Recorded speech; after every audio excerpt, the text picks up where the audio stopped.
Basically हमारे पास जो patient आ रहे हैं ना आजकल, वो एनजाइटी से रिलेटेड ज़्यादा आ रहे हैं। 90% रेशो जो नहीं है हमारी एनजाइटी के पेशेंट्स की हैं।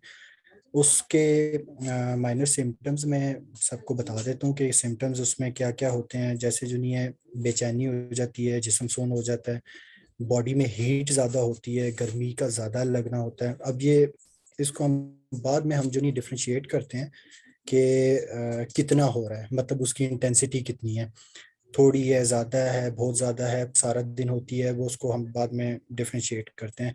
ट्रिमर्स होते हैं, ट्रिमर्स बेसिकली हम कहते हैं शिवरिंग पोस्चर्स होते हैं, जैसे हाथों का कांपना, जिस्म का कांपना, टांगों का कांपना, हम इसमें देखते हैं। अक्सर पेशेंट में होता है कि ना उनके टांगों में से जान जिस तरह से निकल जाती है, बिल्कुल टांगों में जान ना रहना और गिरने की पोजीशन होती है। ये हम एनजाइटी में ही ऑलमोस्ट जो नहीं इनिशियली हम लेते हैं। अच्छा, इन लोगों को ना हमेशा मौत का डर होता है, खौफ होता है कि ना ये मर जाएंगे या कुछ होता है। मोस्टली पेशेंट्स जो नहीं है हम देखते हैं कि ना हम उनको कोविड में कंसिडर कर देते हैं, लेकिन वो कोविड के नहीं होते हैं जिनका दम घुटता है। ठीक है, मतलब उन्हें सांस नहीं आता, बहुत तेजी से खींच रहे होते हैं, बहुत उन्हें मुश्किल पेश आ रही होती है और अजीब व गरीब ख्यालात होते हैं, दिल डूब रहा होता है, धड़कन उनके दिल की बहुत ज़्यादा, हार्ट पल्पेशन जो नहीं है बहुत ज़्यादा इंक्रीज कर जाती है, जिसे हम टैकाकार्डिया और वर्टिगो इस सिम्टम्स में हम ले रहे हैं उसको ना। उसमें पेशेंट ये भी कंप्लेन करता है कि मुझे हार्ट अटैक आ रहा है।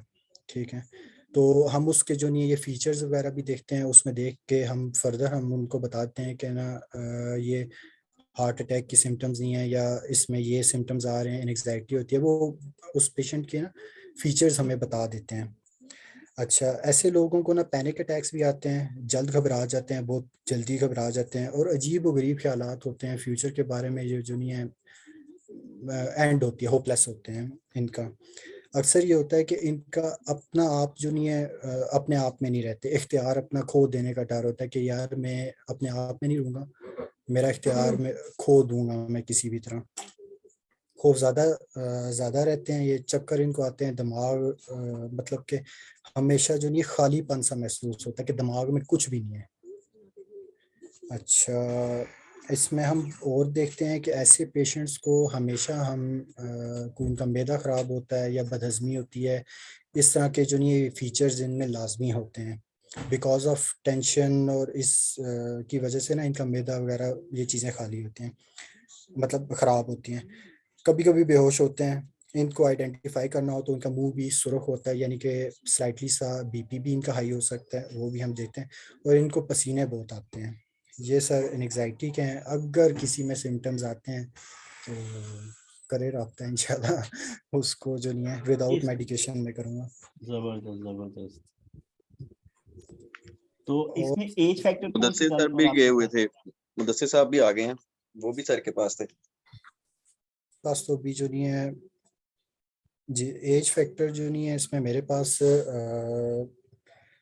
लोअर मतलब कम एज के भी बच्चे आ रहे हैं अभी इस टाइम पे जो नहीं है।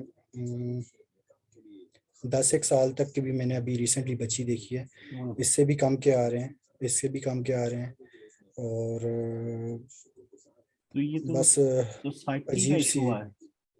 सोसाइटी का इशू है। अक्सर जो नहीं है पेरेंटल इश्यूज होते हैं, बच्चों के ऊपर वो असरात करते हैं। अक्सर बच्चे जो नहीं खौफजदा स्कूल से भी हो जाते हैं, उस वजह से भी ये इश्यूज आते हैं। और मतलब कि मोस्टली पेरेंट्स की लापरवाही भी होती है, वो भी इस वजह से आज भी भाई ये इश्यूज आते गेम्स हैं। का कोई इफेक्ट तो नहीं है बच्चों के एंजाइटी पे या मेंटल हेल्थ पे? सर मेरे पास जो गेम्स के इफेक्ट्स आते हैं ना, वो उसमें फिर जो नहीं हम मेनिया को देखते हैं। पेशेंट जो नहीं हाइपर होता है, हाइपर एक्टिव, मतलब कि ना गुस्से में। हाँ गुस्सा भी होता है, और एक्सट्रीम जिसे हम कहते हैं ना, वो फिर उस तरफ जाता है। बिल्कुल। उसमें हम देखते हैं अगर छोटे बच्चे हैं ना, तो फिर हम उनके देखते हैं उनको विजुअली वो कहाँ से ये चीज़ें परसीव कर रहे हैं। विजुअली अगर फॉर एग्जांपल हम देखें कि ना, अभी मेरे पास रिसेंटली एक केस आया था जिसमें बच्चे की उम्र बहुत कम थी, 6 साल का था, 6 या 5 साल का था। वो जो नहीं है अपने आप को ना सेल्फ हार्म करता था, वो अपने आप को मारता था, बेल्ट से मारता था अपने आप ओह, को। ओह, तो अब फिर हमें जाहिर बात है डायग्नोसिस करना था, उसका एनालिसिस करना था, डीप एनालिसिस करना था। उसमें फिर मैंने देखा कि ये बच्चा विजुअल एड कहाँ से जो नहीं है परसीव ले रहा है, कहाँ से परसीविंग कर रहा है, ये कहाँ से आ रही है।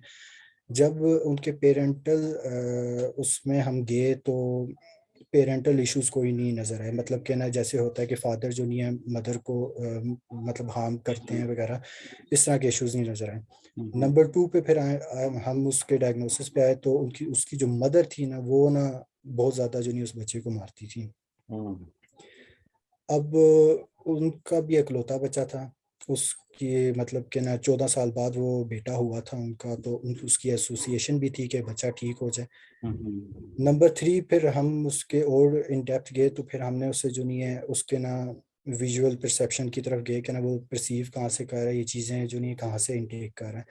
फिर हमारे पास ये Tom and Jerry for example cartoon होते हैं, वो एक दूसरे को मार पिटाई कर करके जो नहीं है वो खेलते हैं। तो हमने फिर उस पे गए, उसको देखा, उसको एनालिसिस किया तो वो भी आ रहा था, वो भी एक साइड से आ रहा था।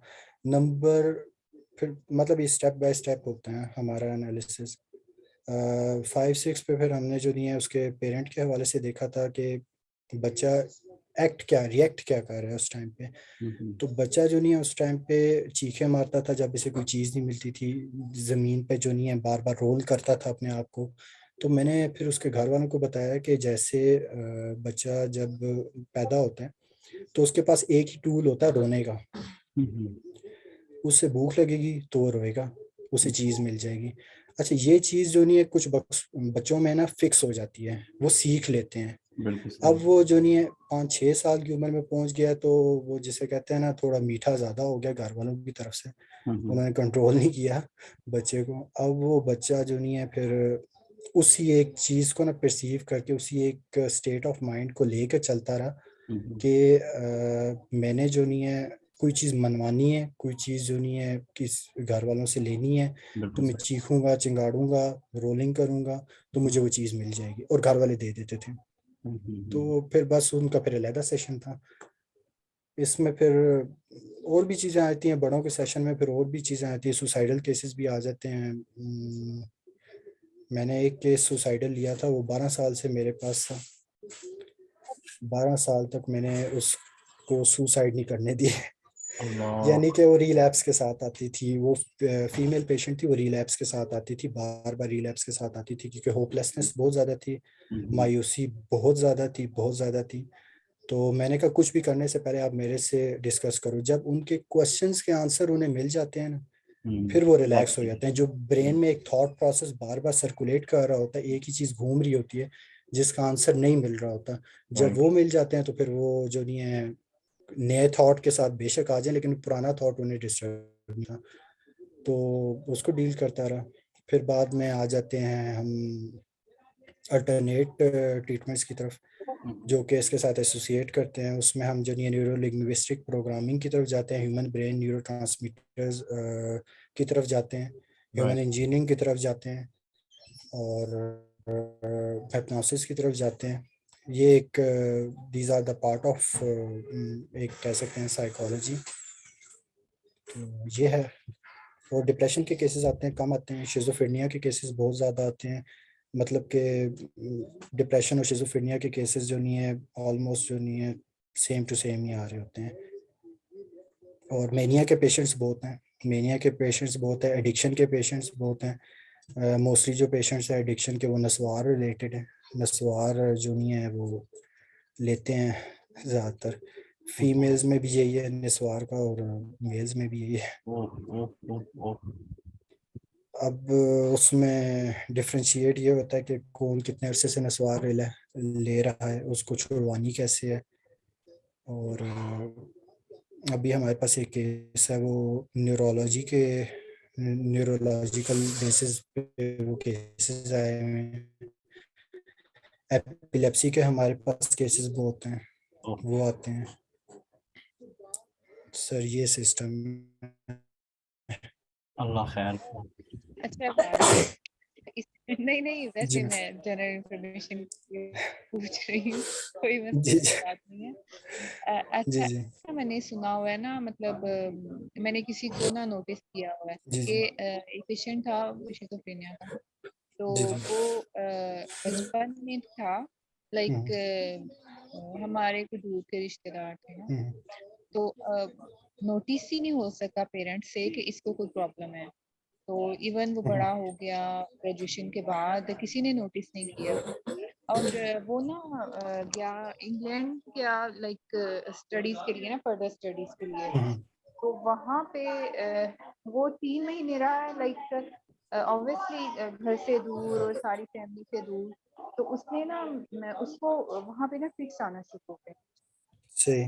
पहले किसी को कोई नोटिस ही नहीं था। इवन इतना उसकी तबीयत अचानक से 3 महीने में खराब हो गई कि हम्म, उसको उन्होंने डिपोर्ट कर दिया कि आप जाए ना। वो वापस आया है और उसके बाद से उसने मेडिकेशन, मतलब उसी टाइम स्टार्ट हो गया। इवन वो इतनी वेल नोन फैमिली है कि उनके जो फादर है ना डॉक्टर हैं और बड़े अच्छे डॉक्टर हैं, लाइक हम्म, एजुकेटेड फैमिली। उनके भी बच्चों को लाइक बच्चों में पता नहीं, ऑब्वियसली पहले से था कोई, मतलब 3 महीने में एकदम से तो नहीं वो इशू अराइव था ना, वो तो हम्म, existing था तो और वो अभी तक मेडिसिन ले रहे हैं। लाइक इस चीज को मेरा ख्याल है 5-6 साल हो गए हैं ना।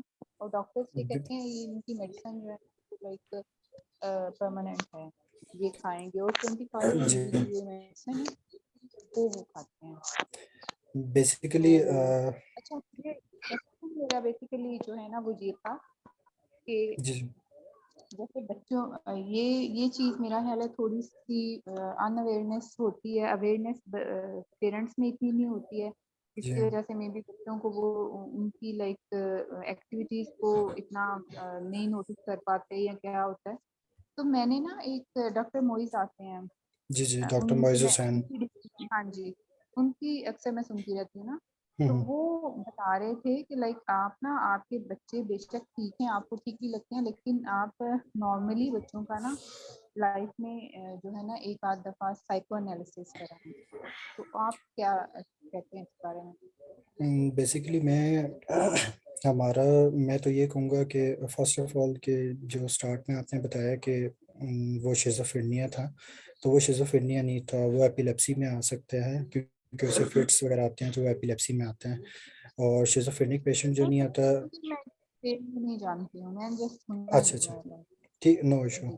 नो इशू, वैसे मैं एक्सप्लेन कर देता हूँ। ये एपिलेप्सी में केस आता है, ये शिज़ोफ्रेनिया में नहीं आता। शिज़ोफ्रेनिया में हम हेलुसिनेशंस देखते हैं। हेलुसिनेशंस हमारी डिफरेंट तरह की होती हैं, जिसमें विजुअल, ऑडिटरी और इवन के पेशेंट टच तक करता है, टच तक फील होता है, उसे खुशबू तक फील होती है, इतना हेलुसिनेट करता है। मैंने एक पेशेंट पे एनएलपी अप्लाई किया था, न्यूरो लिंग्विस्टिक प्रोग्रामिंग, तो वो सोमैटोफॉर्म इश्यूज के साथ था। सोमैटिक इश्यूज ये होता है कि ब्रेन एक डिजीज को जनरेट करता है। ब्रेन कहता है कि आपके बाजू में पेन है, और ये जो नहीं एक डिजीज होती है। फॉर एग्जांपल हमारे पास एक पेशेंट है, ये वो कहती है कि ना, अभी रिसेंटली एक पेशेंट है, वो कहती है कि मेरे बॉडी में पेट वाले हिस्से में कीड़े हैं, और जो ट्रैवल करते हैं मेरे टांग की तरफ और टांग से ऊपर आते हैं। ठीक हो गया। अब हमें पता चल गया कि सोमैटिक इश्यूज के साथ है। सोमैटिक इश्यूज ये होती है कि ब्रेन ने एक चीज को परसीव किया, ब्रेन ने एक चीज को बनाया, और बना के जो नहीं है, अब वो बॉडी में चीजें ट्रैवल कर रही है इन रियलिटी। मतलब कि बिल्कुल ऐसे रियल होगा जैसे आपके सर में दर्द रियल होता है, इस तरह करके। जैसे आपको फीवर हुआ है तो वो रियल होगा। तो खैर वो तो एक डिटेल में हुई, कैसे उसका इलाज किया, कैसे उसको जो नहीं है ट्रीट किया, वो एक अलग स्टोरी है। लेकिन शिज़ोफ्रेनिया में ये होता है कि उस पेशेंट को हेलुसिनेशन आती हैं, उसका डोपामीन एबनॉर्मलिटीज में आ जाती हैं। मतलब कि शिज़ोफ्रेनिया का पेशेंट को अगर आपने देखना हो तो मोस्ट ऑफ द केसेस ये होता है कि वो कहेगा कि ना, इस कमरे में कोई डिवाइस लगी हुई है जो ना हर वक्त मुझे ट्रैकिंग कर रही है, या इस तरह के कोई इदारे हैं जो मुझे जो नहीं हर वक्त ट्रैक कर रहे हैं, मैं छुप छुप के फिर रहा हूँ। और मतलब कि कोई जहाज चला गया है तो उसने मुझे सिग्नल दे दिया है, मतलब कि वो इस तरह करके ना, या मेरे जो नहीं है बाजू के अंदर किसी ने ऐसा ट्रांसमीटर डाल दिया है जो हर वक्त जो नहीं है मेरी सिग्नल ना कहीं पे पहुंचाता रहता है। ये होगा शिजोफ्रेनिया पेशेंट। इस तरह का एक वाकया था, वो ऑफलाइन में आपको बताऊंगा, काफी वो मेरा एक मैसिव। क्वेश्चन है यहाँ पे। जी जी सर। जो लोग अपने आप को फील करते हैं कि मैं ठीक हूँ आप गलत हो, आप उसको कोई बात कहते भी हो कि यार ये ऐसे हुआ, वो फौरन अपने ऊपर ले लेता है, नहीं हाँ मेरे साथ भी ऐसे हुआ, यानी ये केसेस भी इसी यानी वो साइकोलॉजिकल वो डिस्टर्ब है। ये देखना पड़ता है कि वो बार बार इस चीज को रेपिटेशन में ले रहा है या बहुत ज्यादा। यानी आपने कभी भी कह देना कि मुझे ये बीमारी हुई है, वो फौरन कहेगा मुझे भी ऐसी है, मेरे साथ भी ये हुआ। आप कहेंगे ना मेरे बच्चे के साथ भी हुआ, फौरन कहेगा नहीं मेरा ये जो मेरे वाला बच्चा है उसके साथ भी ये हुआ। यानी कोई भी चीज कहते हैं फौरन से पहले कि नहीं ये हाँ ऐसे मेरे साथ भी हो रहा है। उसकी स्टेट को पहला हो ब्रेक नहीं रहा करने के था, लिए। हो नहीं रहा जी था। जी। हाँ नहीं, वो उसकी स्टेट को बेसिकली ब्रेक करना होता है हमें। ओके। वैसे लोगों को आदत हो जाती है कि ना ये उसके साथ भी हुआ है तो मेरे साथ भी हुआ है। जी। तो ऐसी स्टेट को ब्रेक करने के लिए आप जो नहीं है सिंपल बता दो कि फॉर एग्जांपल मेरे बच्चे के साथ ये हुआ है, तो वो आगे से फौरन रिएक्ट करेगा, हाँ हाँ मेरे मेरे बच्चे के साथ भी ऐसा ही हुआ, बाकी में ऐसे ही हुआ और ये इस तरह से हुआ। आपने उसके बाद उसी से पूछना है, क्वेश्चन कर देना है, अच्छा फिर आपके बच्चे को फिर क्या हुआ था। हाँ वो ओके। कहेगा, हाँ वो कहेगा कि ना मेरे बच्चे को फॉर एग्जांपल उल्टी आ गई थी, वॉमिट करना शुरू हो गया था। आप कहें नहीं यार मेरे बच्चे को वॉमिटिंग नहीं हुई थी, यानी कि आपने उससे काउंटर जो नहीं है बैक किया है, ठीक है। काउंटर क्रॉस किया, यानी कि आपने उससे जो नहीं है ना की एक पोजीशन जो नहीं है, उसकी जो बच्चे की कंडीशन थी वो आपके बच्चे की कंडीशन से आपने डिफरेंट कर दी है। यानी एग्री करके डिसएग्री कर दिया। हाँ एग्री करके डिसएग्री कर दिया है। इससे वो समझेगा, वो फिर समझ जाएगा कि हाँ यार ये वो चीज़ फ्लेक्सिबल जोन में आके तो फिर वो इजी हो गया। हाँ बिल्कुल। आपने ऐसे बंदे को डिसएग्री करना ही नहीं है क्योंकि उसने होना ही नहीं है। ठीक बिल्कुल, ये 100% जी, ये हाँ मैं वो ऐसे ही हो रहा है। वो नहीं, आपने उसको हाँ करके ना करनी है। हाँ करके ना करेंगे तो वो कहेगा हाँ यार वाकई में इस बंदे ने मतलब कि इसके बेटे के साथ कुछ और था, मेरे बेटे के साथ कुछ और था, या मेरे साथ कुछ और था तो इनके साथ कुछ और था, वो उसे फिर समझ आ जाएगी। अभी उसका ब्रेन एक्सेप्ट नहीं कर रहा होता। एग्जैक्टली। और बाकी वो जो केस था वो एपिलेप्सी का था, तो जो मैम कही थी वो बाहर गया, तो बाहर के मुल्क में ये होता है मोस्ट ऑफ द टाइम जो पर्सन बाहर जाता है वो आइसोलेशन में रहता है थोड़ा सा, क्योंकि उसके इर्द गिर्द के सोशल एनवायरनमेंट जो होता है ना उसके साथ वो इंटैक्ट नहीं करता। जब वो इंटैक्ट नहीं होता और उसी के ही कल्चर के लोग उसे नहीं मिलते हैं तो वो आइसोलेशन में चला जाता है। आइसोलेशन में जो नहीं ये बीमारियां और ज़्यादा फूलती फैलती हैं जब तक कि आप उसको कंट्रोल नहीं कर सकते। दिमाग एक बेलगाम घोड़े की तरह है, जिसको आप जितना कंट्रोल करोगे, जिसकी लगामें खींचोगे उतना तेज भागेगा। इसको हमने कंट्रोल नहीं करना, इसको बड़े ही प्यार से हमने स्ट्रेटेजी से टोन करना है। वो स्लो एंड स्टेडी जो नहीं उसको टोन कर सकते हैं। और लास्ट ये था कि मैम कही थी कि हमारे यहाँ पे अवेयरनेस नहीं है और हमारा उसका जो नहीं है साइको एनालिसिस वगैरह जो नहीं है बच्चों का करवा लेना चाहिए। मैं कहता हूँ कि पेरेंट्स को खुद थोड़ा सा देखना चाहिए। पेरेंट्स में मदर और फादर जो नहीं है दोनों आ जाते हैं, दोनों बेसिकली को जो नहीं इनकी है। होनी चाहिए ज्यादा, हाँ इनकी होनी चाहिए। बच्चों की नहीं होनी दोनों चाहिए। दोनों को जो नहीं टाइम निकालना चाहिए बच्चों के एग्जैक्ट। लिए। आजकल जो एनवायरनमेंट चल रहा है कि एक बच्चा सॉरी एक फादर जो घर का सरबराह है, हम्म। फादर की अथॉरिटी ये होगी कि ना वो एक स्ट्रॉन्ग पर्सनैलिटी के तौर पे लिया जाता है बच्चों की नज़र में।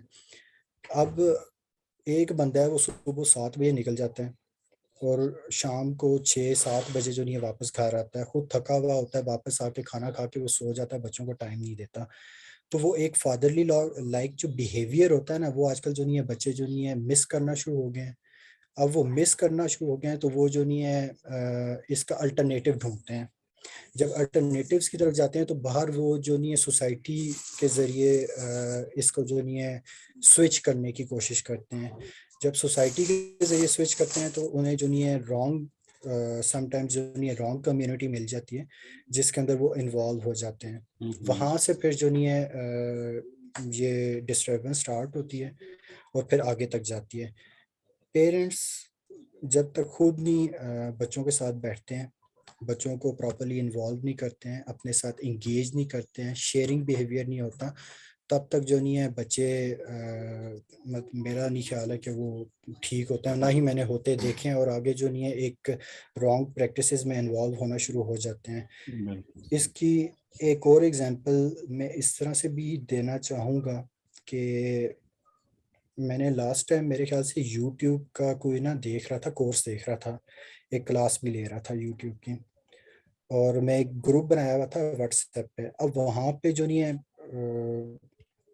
कुछ लोग ना एक नीच फाइंड, उन्होंने अपने लिहाज से एक नीच फाइंड की थी कि फीमेल्स की वो एक्सरसाइज के हवाले से, ठीक है।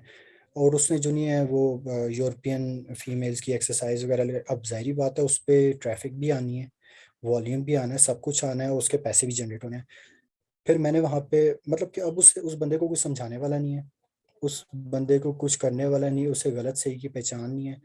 मैंने लास्ट टाइम उसे बस सिंपल एक मैसेज किया था, मैंने कहा यार अगर ये यूट्यूब जो नहीं है, खुदा ना खास्ता अल्लाह ना करे कल को आपकी डेथ हो जाती है, मिसाल है एक, और ये यूट्यूब का चैनल जो नहीं है यूट्यूब पे रह जाता है और व्यूअर्स लोग देखना शुरू होते हैं, कब्र में आपके लिए स्वाब जमा होता जाएगा, इतना ही है, और मैं कुछ नहीं कह सकता।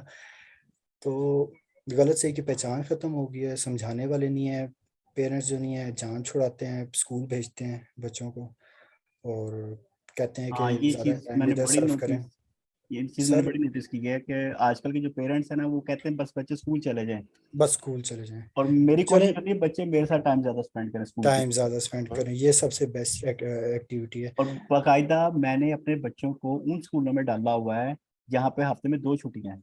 गुड मैं वन। प्रेफर करता हूँ कि मेरे साथ वो टाइम ज्यादा गुजारे स्कूल में, कम से कम, यानी उस स्कूल में ज़बरदस्त डाला है है कि स्कूल की टाइमिंग भी कम हो, तो मेरे सर, साथ टाइम गुजारे।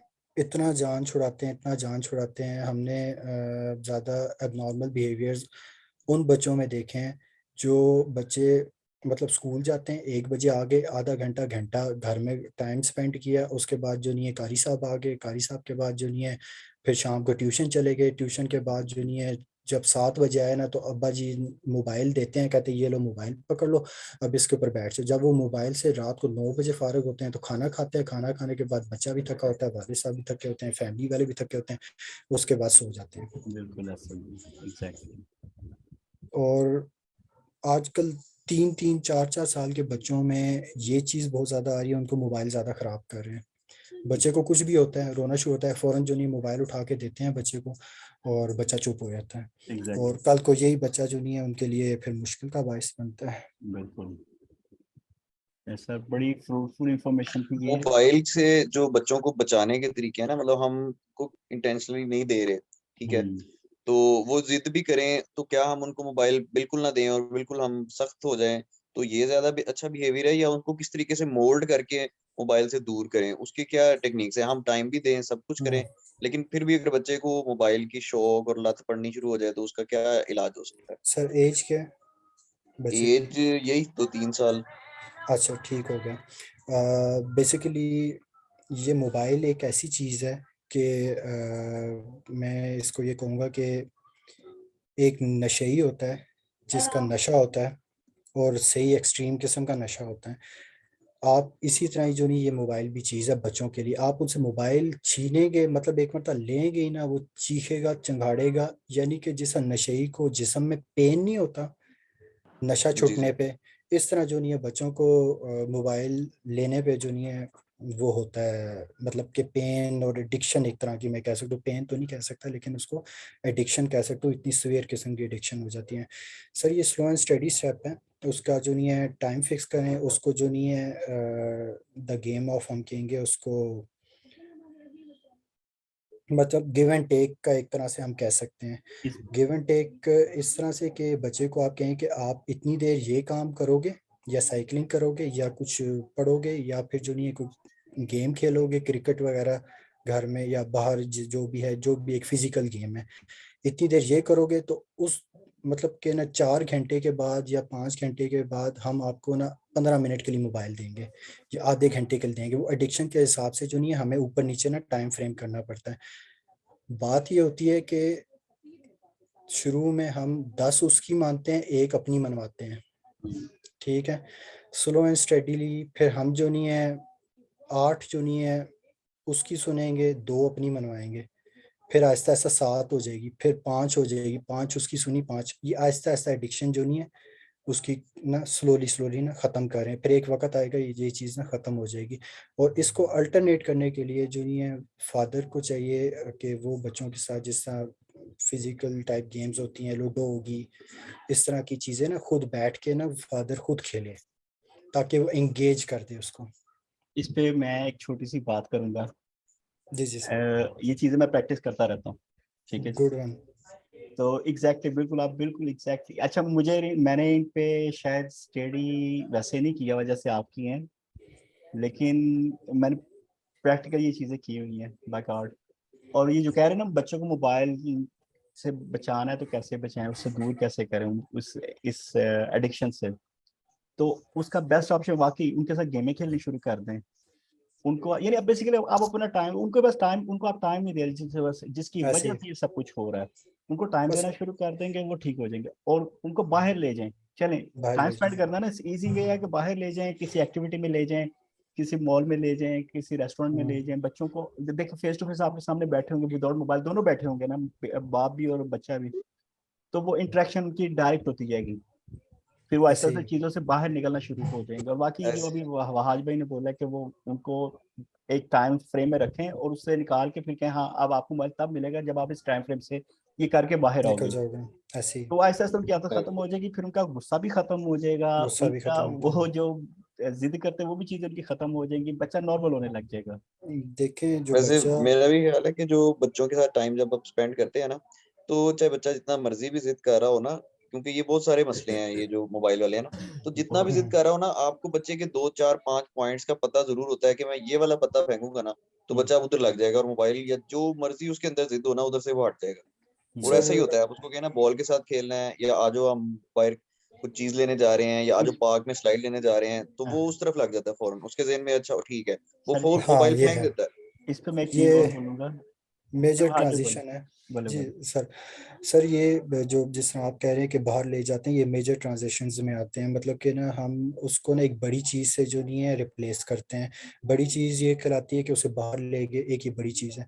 अगर उसके छोटे पॉइंट्स का आपको पता है और उस पे आप खेलते हैं तो वो बच्चे आजकल कितने तेज़ होते हैं कि वो लर्न कर जाते हैं उस उन चीज़ों को भी, कि ये जो नहीं है मेरे इस पॉइंट पे खेलेंगे। एग्जैक्टली बच्चे बहुत ज़्यादा इंटेलेक्चुअल होते हैं, number one. Exactly. Number two, हम जैसी हमारी जो एज है, हमारी एज में मतलब वो एनर्जी नहीं है जो उनकी एज में एनर्जी है, आप उनके साथ पूरा ही नहीं कर सकते हो।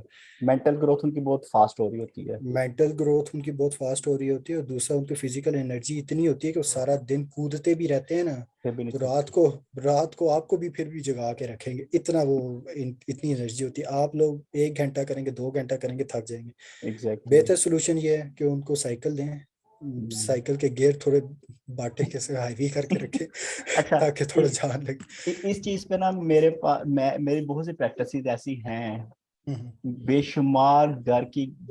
एक्चुअली इस पे हम ना एक पूरा एक बना सकते हैं, मैं इस पे काफी चीजें कर सकता हूँ कि घर में कौन सी एक्टिविटी हम्म, रखी जाए, गेम कौन सी होनी चाहिए जो नॉर्मली हमारे घर में पाकिस्तान में, इंडिया में, पाकिस्तान में, हमारे एशियन लोग जो है ना, हम वो ब्लॉग गेम्स बनाए खेलते दानिश ही भाई, नहीं है। ब्लॉग।